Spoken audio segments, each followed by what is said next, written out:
recently, I came across my old TikTok videos. Basically, sa video na to, sinasabi ko, isa sa mga non-negotiables ko when looking for a partner is smoking. Pero ganito yung reaction ko. May time na nakaamoy ako ng smoke, tapos naisip ko kung galing to sa kanya, okay lang. Bobo. Then I proceed to say to make a list of your deal breakers and stick with it. Meron ba akong ginawa listahan? Meron! Sinusunod ko ba yung listahan? Sabi, I made that video 2021. Wala bang character development?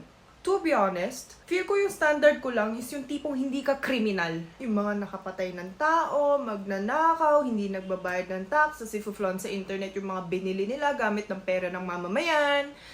Ay, di ka lang kriminal, okay na, gaslight mo lang ako ng tama. Sa'yo na ako. Joke, may topak. Again, just like how I ended the video from 4 years ago, make a list of your non-negotiables and stick with it. Ayun lang, bye!